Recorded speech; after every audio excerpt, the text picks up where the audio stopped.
Welcome viewers, my name is Leslie Waterhouse. I'm a member of the Anoka, Blaine, Coon Rapids Area League of Women Voters, a nonpartisan organization that works to inform and educate voters.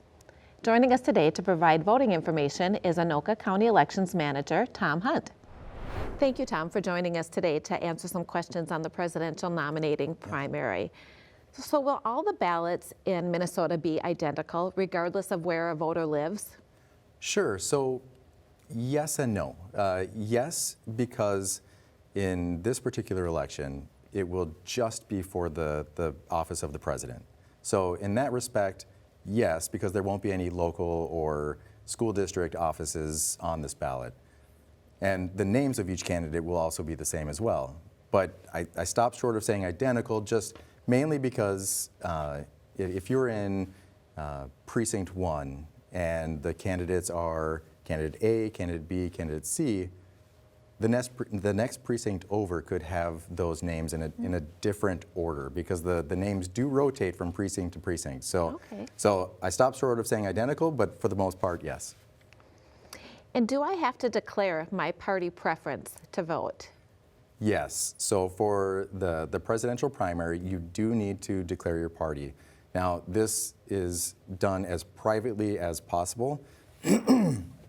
We do take every measure to ensure that that preference is private.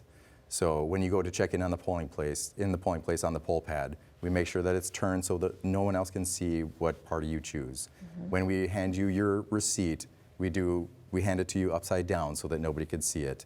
When you go to get your ballot, we make sure that all the ballots are together so that when the judge grabs your ballot, no one else can tell which party that they're choosing for you. So we do take every measure to try and ensure that your party preference is as private as possible. And so as far as who gets to know that information of what your party preference is, it's just the judges that are in the polling places that will help you get your ballot.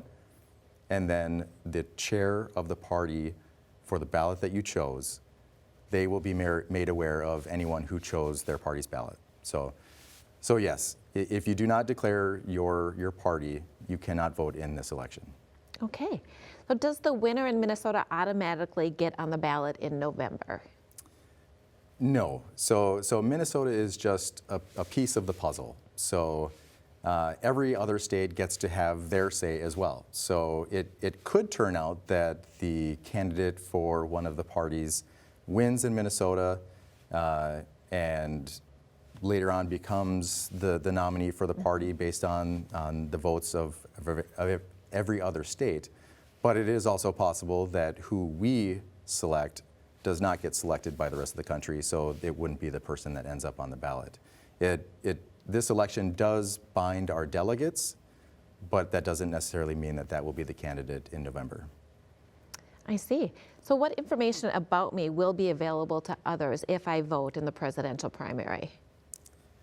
Sure. So any person who is registered in Minnesota is part of a registered voter list. So a registered voter in Minnesota can go to the Secretary of State's website and request that list.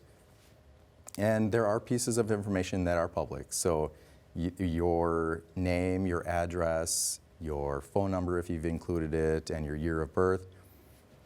That stuff will show up on that list. That is public information. But who you voted for or which party you chose, that is private data. The party choice is private, and like I said before, there's only a select few that have access to that information.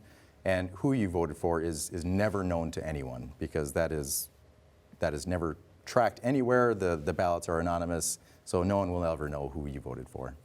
Oh, thank you. Can I vote early in this election, and when can I begin doing that? Sure, yes, absolutely. That is one of the big benefits of having this presidential primary is that we do get to take advantage of the full 46 days of absentee voting. For this election, since it's on March 5th, that means that absentee voting does start on January 19th. So beginning on that date, you can request a ballot to be mailed to you, or you can come in, like I said, to your city hall or town hall, or to the Anoka County Government Center to vote in person. Well, thank you again for sharing that information for voters today. You're welcome.